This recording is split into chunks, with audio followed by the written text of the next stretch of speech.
Hello, and you're watching the History Fella channel.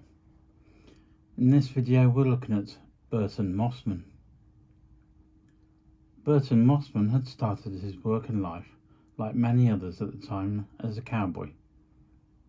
It was during a period when the ranch he was working on suffered a number of rustling episodes that Mossman found that he had a natural aptitude for finding the thieves. He came to the attention of the sheriff of a small town called Holbrook when he brought in 3 rustlers whom he tracked down and captured after they'd taken cattle from the ranch on which he'd been working. Rustling in the area at the time was a source of some concern to the ranchers, and fearing that they might start to take the law into their own hands, Sheriff Watson appointed Mossman as his deputy and assigned him specifically to tracking down the rustlers. It was known that a band of Mexicans and renegade Mormons were operating in the area, and it was these that Mossman went after. Within months, the number of rustling raids had been reduced, and most of the rustlers were languishing in jail. One of the most notorious rustlers at the time was a man by the name of Bill Young. Mossman had been after him for months, but could never get enough evidence to arrest him.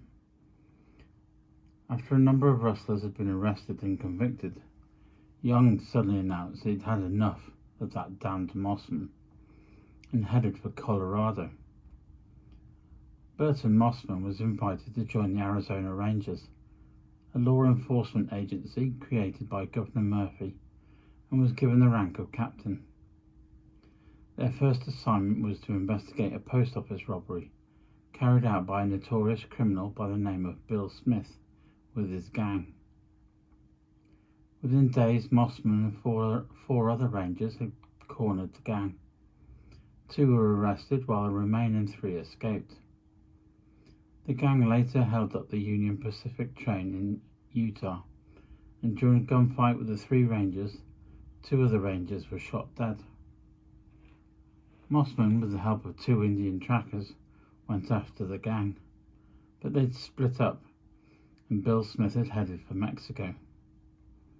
One ranger, Sergeant Dayton Graham, who was patrolling the border, was informed of a suspicious-looking man hanging around in Douglas, a town close to the border on the American side. Graham and the town marshal approached the man, but before they could speak to him, he drew his gun and shot the marshal through the neck, killing him, and then shot the ranger through his left arm and lung.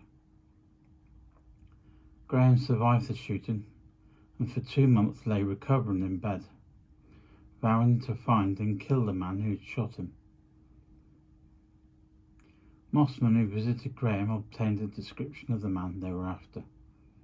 It was Bill Smith, the man Mossman had been trailing for months. Graham, after recovering from his wounds, went looking for Smith from town to town. One night he entered a small town saloon, and there at the card table was Smith, the man who'd gunned him down and the town marshal so ruthlessly. Smith looked up, immediately realized that he'd been spotted, and went for his gun. But Graham already had his gun out of his holster, and he put a bullet through Bill Smith's head. Walking up to the lifeless body on the floor, Graham fired 2 more shots into the man's body, just to make sure.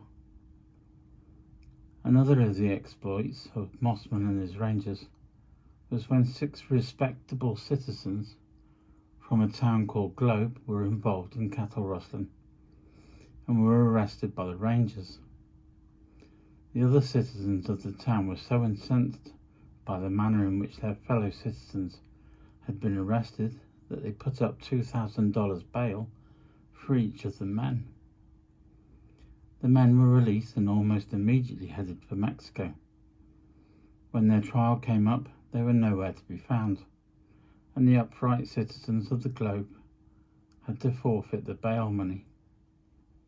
They immediately petitioned the governor for the return of the money, but the governor placed the decision in the hands of Captain Mossman. He refused to return it, saying that the citizens should have thought twice before putting up bail for respected citizens, and that the bail money was now forfeit under the law. Mossman and his Arizona Rangers went on to keep law and order throughout the state and enjoyed a reputation that put fear into whoever they were looking for. Burton Mossman died on the 5th September 1956 in New Mexico at the age of 89.